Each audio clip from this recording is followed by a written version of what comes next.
Yeah, it's still white outside. So I think it's story time today. As you all know, living in Sweden, you have to learn the language. You have to learn to talk Swedish. And I did that. Took me a while to learn Swedish, but in the end I got there. Now I can have good conversations with anybody here. But that didn't come without any problems.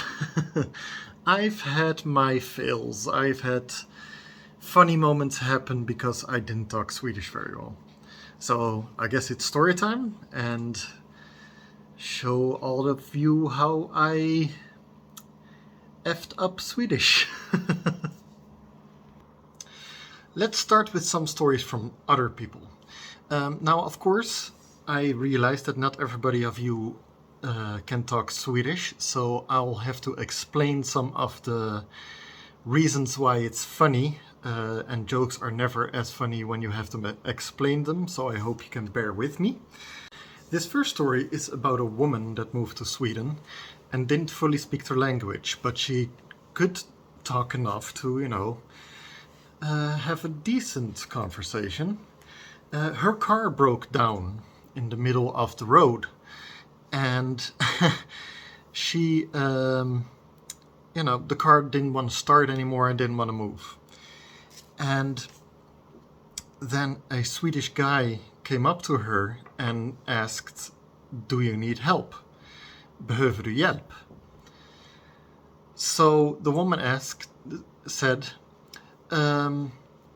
"Ja, kan du bara knulla mig åt sidan?"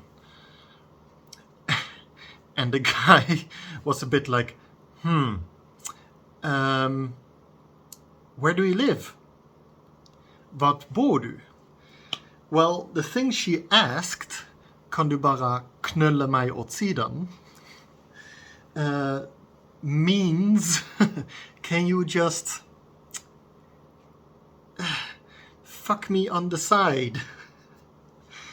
And the guy was like, "Okay, where do you live?" But she didn't know she had said something wrong yet. So she was like, "Where do I live?" Nej, du behöver inte knulla mig dit. Bara här åt sidan. And the guy was like, "No, we're not gonna do that." So the miscommunication here is that she wanted him to push the car to the side, and instead she asked him to fuck her on the side. So the word she was looking for was knuffa. Kan du knuffa mig åt sidan? Still not correct Swedish, but a lot more fitting for the situation. So once the guy understood this, he was like, "Oh, yeah, sure, I can push your car to the side." But in the meantime, the guy asked her where she lived. It was like, "Yeah, I can do that thing just at your house." So the next story comes from a colleague of mine. Names shall not be named, but this colleague doesn't speak English very well, so this is the other way around. But he was in a hotel, and they bought a lot of beer and soft drinks, and they wanted to keep that cold in their hotel room. So my colleague went to the front desk in the hotel and wanted to ask for a refrigerator. In Swedish, that's called a kylskåp or a frys. But also, like the smaller ones, kan kallas ett kylfack eller någonting. Something like that. Like a small cooling box, kylfack. So he went to the front desk and tried to ask in English, "Can I please have a cold fuck?" And the lady at the front desk was like, "We don't do that here." No, I just mean a cold fuck." And the lady was like so confused. And later he realized he was asking for a cold, small little fuck. instead of a refrigerator or a cooling box. So that was embarrassing for him. His wife, that also works with me, thought it was hilarious. So now let's go to my two embarrassing stories. So let's start off with the not so embarrassing one and the very most embarrassing one at the end. I was at work. I work in a youth prison, for the ones that don't know, and I lost my keys somewhere outside. So I sent out an email to everybody that works there. This is 350 people that work there. And I sent them an email where I wanted to say, hey, I lost my keys. If anybody finds them, can you give them back to me? Keys in Swedish are nycklar. Jag har tappat mina nycklar. I have lost my keys. But I'm better at speaking Swedish than I'm at writing Swedish.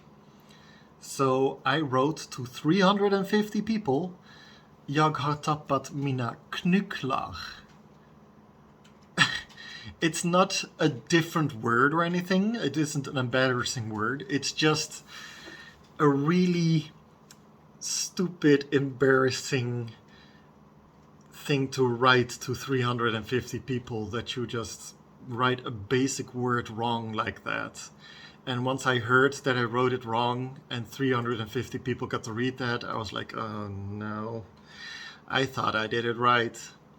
So that's a hot tip for you. If you write to that many people, you might want to use Google Translate just to make sure you done it right.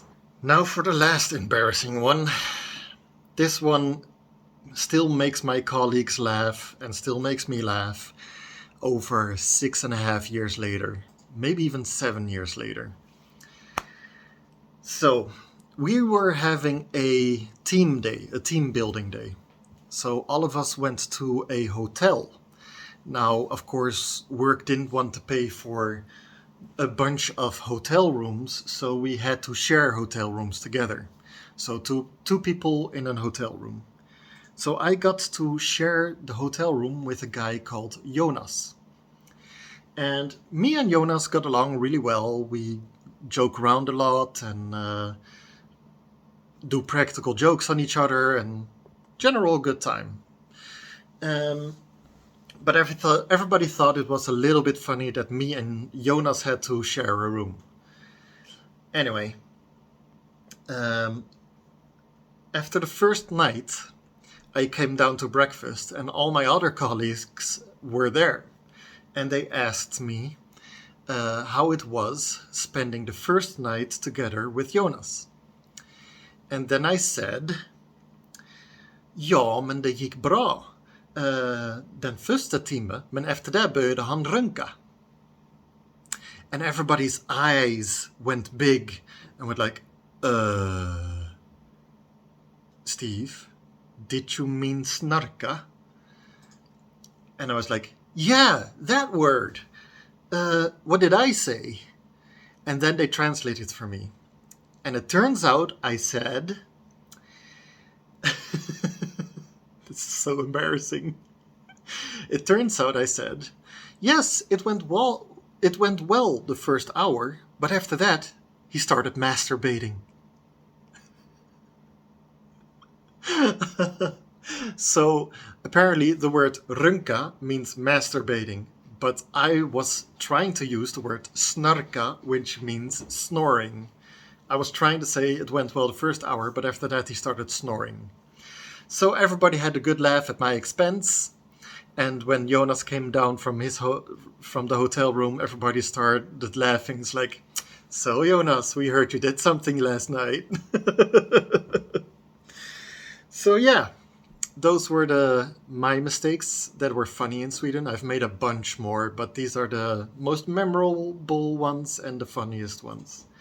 So I hope you could laugh at my expense, and see you all in the next vlog. Bye! YouTube says you might enjoy this video. Go ahead and give it a try.